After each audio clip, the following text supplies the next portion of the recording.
नमस्कार, मी मोनिकाज रेसिपीमध्ये तुमचं सगळ्यांचं स्वागत करते। आज आपण एकदम गावठी स्टाईलचं गावरान पद्धतीचं चिकन कसं बनवायचं ते बघणार आहोत। खूप साधी सोपी रेसिपी आहे, खूप जास्त मसाल्यांची गरज नाही आहे याला। पटकन होते आणि चवीला अतिशय सुंदर आहे। नक्की ट्राय करून बघा। चला तर मग रेसिपीला पटकन सुरुवात करूया।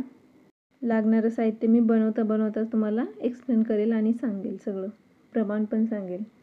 इथे बघा, एक पॅन ठेवले। पॅन छान गरम झालं की त्याच्यामध्ये एक छोटा चम्मच तेल टाकले।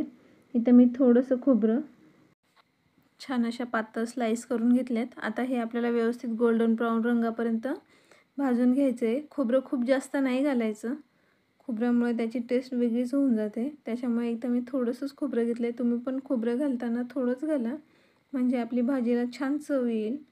आता हे मी गोल्डन ब्राउन रंग येईपर्यंत व्यवस्थित भाजून घ्यायचे आपल्याला। हे बघा, अशा पद्धतीने याला छान गोल्डन रंग आलेला आहे। आता आपण हे खोबरं काढून घेऊया। खोबरं काढून घेतल्यानंतर मी 2 मीडियम साईजचे कांदे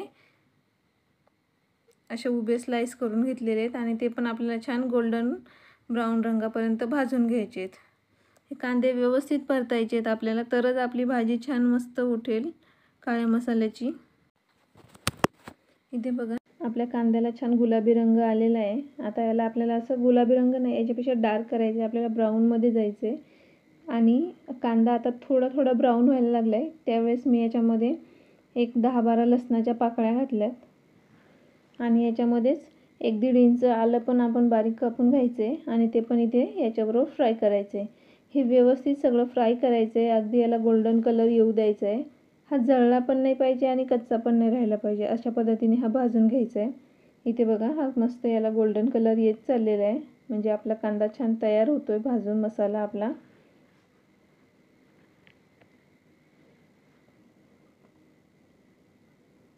आता इथे याच्यामध्ये मी थोडीशी कोथिंबीर बघा असे हातानेच मोठे मोठे तुकडे करून टाकले तोडून, आणि ही पण आपल्याला या कांद्याबरोबर फ्राय करून घ्यायची।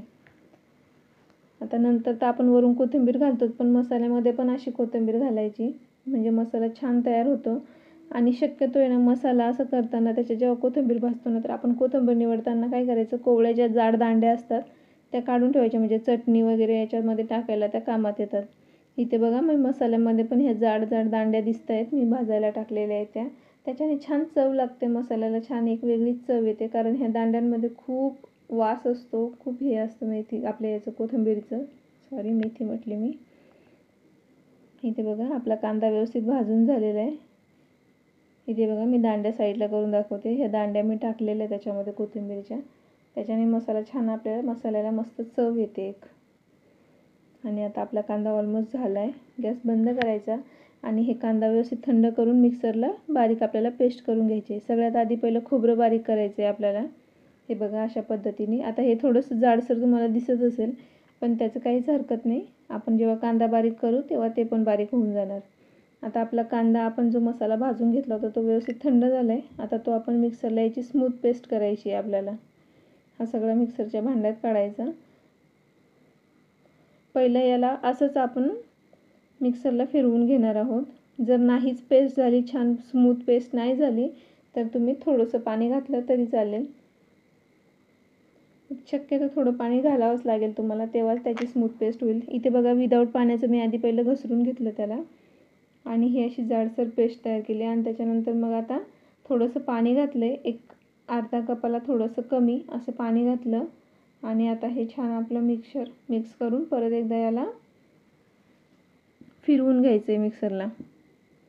हे बघा, अशा पद्धतीने आपला मसाला रेडी आहे। काळ्या मसाल्याचा चिकनचा काळा मसाला। इथे कढई ठेवले, कढईमध्ये 2 मोठे चमचे तेल घालायचे। तेल छान गरम होऊ द्यायचे आपल्याला। कुठली पण भाजी करताना, फोडणी देताना तेल व्यवस्थित तापलं पाहिजे। इथे बघा, आपलं तेल व्यवस्थित गरम झाले, त्याच्यामध्ये 2 थोडी छोट्या साईजची अशी तेजपानं ॲड केलेली आहेत आणि त्यानंतर एक छोटं चक्री फूल ॲड केले। आणि इथे बघा, मी 1 पाव चमचा असं आहे ना, थोडीशी शहाजिरं, थोडीशी सोप आणि थोडी खसखस ही टाकले त्याच्याबरोबर। आणि हे व्यवस्थित फ्राय करून घेतलं की त्याच्यामध्ये आपण जो मसाला पेस्ट केली होती ती ॲड करायची आणि ही पेस्ट व्यवस्थित परतायची आहे. लो टू मीडियम हाय गॅसवर आपल्याला हे परतून घ्यायचं आहे. छान याला मसाल्याला तेल सुटू द्यायचं, म्हणजे मग तेल सुटलं म्हणजे आपल्याला कळतं की आपला मसाला छान शिजला गेलेला आहे. इथे बघा मी व्यवस्थित याला परतून घेते आणि तुम्ही बघू शकता साईडने त्याला तेल सुटायला लागले, म्हणजे आपला मसाला व्यवस्थित परतला गेलेला आहे. हे त्याचं सिग्नेचर असतं, जेव्हा साईडने तेल सुटतं तेव्हा. आता इकडे बघा मी 1 छोटा चम्मच हळद ॲड केलेली आहे. मसाला आपला परतून झाला होता ना, साईडने मस्त तेल सुटत होतं म्हणून पाव चमचा आपला छोटा चमचा हळद, 1-1.5 चमचा लाल तिखट आणि 1 मोठा चमचा आमचा घरचा काळा मसाला असतो आपला, तो टाकला आहे. तो नसेल तर तुम्ही चिकन मसाला टाका, तोही नसेल तर कांदा लसूण मसाला टाका आणि 1 मोठा चमचा धनिया पावडर ॲड करून हे मसाला आपल्याला व्यवस्थित परतून घ्यायचा आहे. छान या मसाल्याला पण जेव्हा आपण हे सुके मसाले ॲड करतो ना, त्याच्यानंतर परत याला मस्त तेल सुटेपर्यंत याला फ्राय करून घ्यायचं आहे ह्या मसाल्याला पण. म्हणजे आपल्या भाजीला आपला मसाला जेवढा व्यवस्थित परतला जाईल तेवढी आपल्या भाजीला छान चव येते. इथे बघा आपल्या मसाल्याला छान मस्त साईडने तेल सुटलं आहे, म्हणजे आपला मसाला व्यवस्थित तयार झालेला आहे. आता याच्यामध्ये मी अर्धा किलो चिकन घेतलं आहे आणि ते व्यवस्थित आता या मसाल्यामध्ये आपल्याला मिक्स करून घ्यायचं आहे. इथे आता मी गॅस थोडासा मोठा केला आहे. मोठ्या गॅसवरती आपल्याला हे 2-3 मिनटं व्यवस्थित परतून घ्यायचं आहे हे चिकन. छान मस्त असं सगळीकडे मसाला लागला गेला पाहिजे, अशा पद्धतीने आपल्याला हे व्यवस्थित परतून घ्यायचं आहे. साधारण 5-6 मिनटं आपल्याला हे व्यवस्थित परतायचं आहे. गॅस मीडियम टू हाय करत असा व्यवस्थित आपल्याला याला परतून घ्यायचं आहे आणि त्याच्यानंतर मग झाकण ठेवून पण आपण याला एक वाफ देणार आहोत, म्हणजे ते पटकन शिजेल. इथे बघा आपलं चिकन छान परतलं गेलेलं आहे, मस्त साईडने तेल सुटतंय. आता याला झाकण लावून एक 5-6 मिनटं मस्त याला झाकण लावून पहिले एक वाफ काढून घ्यायची आहे. त्याच्यानंतर परत एकदा थोडंसं अधूनमधून हलवत राहायचं, नाही तर खाली मसाला लागण्याची शक्यता असते. आणि नंतर मग याला आपण पाणी टाकून पण उकळवणार आहोत, पण पहिले याला एक वाफ काढून घ्यायची, म्हणजे आपलं चिकन जे आहे ते 50% कुक झालेलं पाहिजे आणि 50% ते रश्श्यात उकळेल, म्हणजे मग आपल्या रश्श्याला पण छान चव येईल. एक 5-6 मिनटं झालेली आहे आपल्याला झाकण ठेवून भाजीवरती. त्याच्यात अधूनमधून 1-2दा मी त्याला मस्त हलवून मिक्स करून दिलं होतं, म्हणजे खाली मसाला लागू नये म्हणून. आता पण बघा कसलं भारी दिसतंय. ते व्हिडिओमध्ये कॅमेराने एवढं कॅप्चर नाही केलेलं आहे, पण रिअलमध्ये बघेल ना तर खूप छान दिसत होती भाजी. पाहता क्षणी तोंडाला पाणी सुटत होतं. आता बघा आपली भाजी व्यवस्थित आता 50% कुक झालेली आहे. आता त्याच्यामध्ये मी कोमट पाणी करून घेतलं होतं साईडला, ते ॲड करायचे आणि ही भाजी आपल्याला मस्त दणकून उकळवायची चिकन शिजेपर्यंत. जेवढी भाजी उकळली जाईल तेवढं मस्त चव लागते.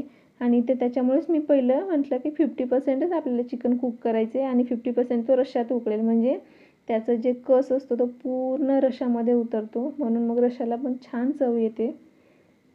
आणि इथे बघा पाणी ॲड करून घेतले आणि चवीपुरतं मीठ टाकलं आणि बस मग आता याला मस्त उकळी काढून घ्यायची. छान आपलं चिकन शिजवून घ्यायचं आहे. एक 5-6 मिनटं अजून याला उकळवलं आणि उकळी आली की गॅस कमी करायचा. कमी गॅसवरच याला उकळू द्यायचं, चिकन शिजू द्यायचं हळूहळू मस्त, म्हणजे मग आपल्या रश्श्याला मस्त चव येईल. इथे बघा उकळी फुटायला लागलेली. मी कोमट पाणी ॲड केलं होतं. कोमट पाणी ॲड केल्याने बघा तरी कशी साईडने पटकन आलेली आहे. इथे बघा आपली भाजी मस्त उकळायला लागलेली आहे. आता गॅस कमी करायचा आहे आपल्याला आणि ही भाजी व्यवस्थित उकळू द्यायची आहे. याला छान उकळी आली की त्याच्यानंतर मग आपण याच्यावरती झाकण ठेवायचं आहे, कारण आपलं चिकन अजून कच्चं आहे, ते पूर्ण शिजलेलं नाही आहे. त्याच्यामुळे झाकण ठेवून मस्त याला शिजवून घ्यायचं आहे. झाकण ठेवल्याने काय होईल ते आणि पटकन शिजेल. असंच उकळवून शिजवलं तरी शिजतं, पण जरा वेळ लागतो, म्हणून मग झाकण ठेवलं तर मग व्यवस्थित पटकन शिजलं जातं. आणि याच्यामध्ये मी तिखट कमीच वापरलं आहे, कारण माझ्या घरामध्ये लहान मुलं आहेत, म्हणून मी कमीच तिखट वापरलं आहे. तुम्ही तिखट तुमच्या आवडीप्रमाणे कमी जास्त करू शकता. इथे बघा मी कमी गॅस करून आणि भाजी मस्त उकळून घेतलेली आहे.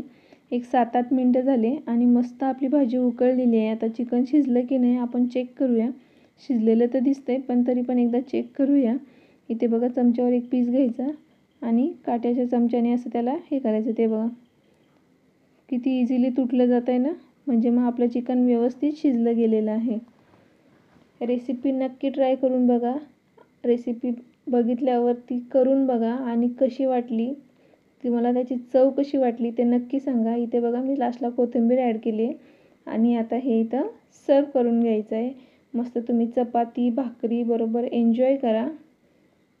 संडे स्पेशल काहीतरी गावठी पद्धतीचं नक्की ट्राय करून बघा. खूप छान लागतं. एकदम थिक रस्सा नाही आहे, थोडा पातळ आहे आणि आता हा गरम आहे म्हणून जास्त पातळ दिसतोय तुम्हाला, पण जेव्हा हा थंड होईल ना तर तो थिक होतो आपोआप. त्याच्यामुळे जास्त असं तुम्ही हे नका करू की खूप पातळ रस्सा झाला आहे वगैरे, असं काही नाही आहे. तो थंड झाल्यानंतर थिक झालेला चांगला मस्त. नक्की ट्राय करून बघा. रेसिपी आवडल्यास चॅनलला लाईक शेअर सबस्क्राईब करायला विसरायचं नाही. चला तर मग भेटूया अशाच एका नवीन व्हिडिओमध्ये नवीन रेसिपीसोबत. तोपर्यंत धन्यवाद, बाय बाय आणि एन्जॉय करा. हे तुमच्यासाठी घ्या.